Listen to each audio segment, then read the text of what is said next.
What if you could hear what a narcissist is really thinking after they've hurt you?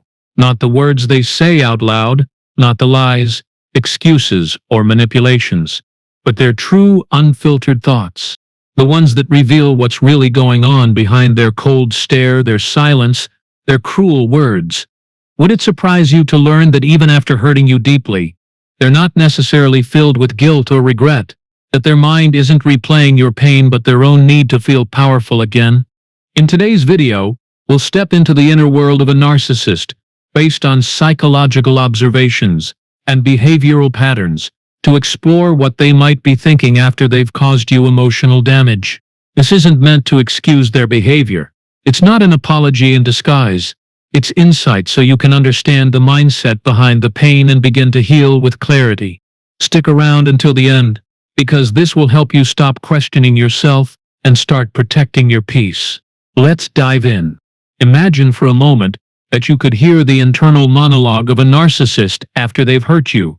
You'd probably expect something like guilt, regret, or even fear of losing you. But more often than not, what plays inside their head isn't remorse. It's justification. They don't see themselves as the villain. In their mind, they were defending themselves, proving a point, or simply responding to how they felt treated, whether fairly or not. That's why the first thing a narcissist often thinks after hurting you is, "I had to do it." To them, causing you pain wasn't random. It was necessary, a way to reassert control when they felt threatened, exposed, or challenged. They may tell themselves things like, "They needed to know I'm not someone to be taken for granted. They crossed a line, and now they understand who's really in charge. They thought they could walk away without consequences." It's not about fairness, it's about dominance. Because to a narcissist, power is everything. And if they believe you questioned their authority, challenged their narrative, or made them feel vulnerable, they see emotional retaliation as justified even if it was unnecessary, cruel, or disproportionate. Another common thought that runs through a narcissist's mind after hurting you is, "I still matter to them.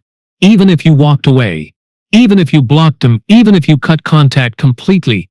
They often convince themselves that you still think about them. Why? Because that belief feeds their ego. It reassures them that they weren't forgotten, that they still hold space in your heart, even if only in the form of pain. They might think, "They're hurting, which means they still care. They're trying to move on, but I bet they still check my profile. They pretend I didn't affect them, but I know I did." Your emotional reaction, sadness, anger, confusion, becomes fuel for their self-worth, because to them, your feelings prove that they mattered enough to leave a mark. That's also why they sometimes come back after hurting you, not to apologize, but to test the waters, to remind you they exist, to provoke a response. And if you react even slightly, it confirms what they already believed, that they still have power over you. Another disturbing but common thought in a narcissist's mind after hurting you is, "They deserved it." Yes, that's right. Despite the fact that you loved them, cared for them, and tried to make things work, they often justify their cruelty by convincing themselves that you were the one who wronged them. They rewrite history, they twist events, they blame shift. They might tell themselves, "They never understood me. They kept pushing me to act this way. They looked at me like I was weak, so I showed them I'm not." In their mind, you brought it on yourself. You gave them no choice. You forced their hand. That's how they sleep at night. Not peacefully, perhaps, but without carrying the weight of real accountability. Because taking responsibility would mean confronting their own flaws, and that's something most narcissists are simply not capable of doing. Another layer of their internal dialogue is tied to insecurity. Did I lose control? Even after hurting you, many narcissists wrestle with doubt, not about whether they did the right thing, but whether they lost control in the process. They might question, "Did I go too far this time? Am I slipping? Did I show too much emotion? Do they see me differently now?" These questions rarely lead to growth. Instead, they trigger a new cycle of self-preservation, finding ways to regain their image, restore their sense of power, or erase the memory of any vulnerability they revealed. Sometimes this leads to another round of manipulation. Other times, It leads to silence. But either way, it's all about managing their self-image, not healing the damage they caused.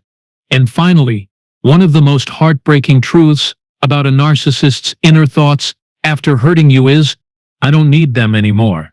Even if they once claimed to love you, even if they once said you were special, even if they once depended on you emotionally, they often convince themselves that they never truly needed you.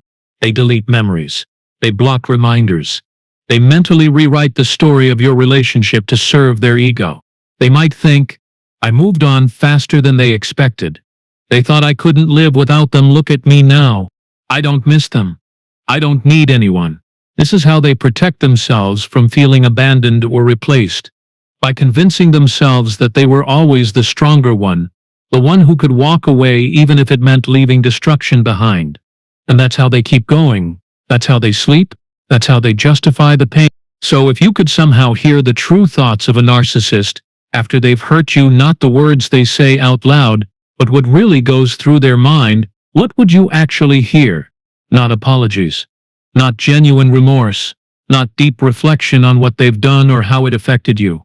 Instead, what plays inside their head is often filled with justification and rationalization stories they tell themselves to make their actions feel acceptable, even necessary.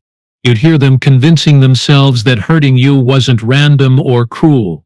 You'd hear them building a narrative where they were the ones defending themselves, where you were the one who pushed too hard, asked too much, or threatened their sense of control. They might think things like, I had to show them I'm not someone they can take for granted. They thought they could walk away without consequences. They deserved it because they didn't see me the way I needed to be seen. These aren't thoughts of regret, they're thoughts of defense, a way to protect their ego and maintain the illusion that they are always in charge, always justified, always right. And more than anything, they want to believe that you still care, even if only through pain. That's why they often convince themselves that you still think about them, that your sadness, anger, or confusion means you haven't truly moved on. In their mind, your emotional reaction proves that they still matter to you, and that gives them a strange kind of satisfaction.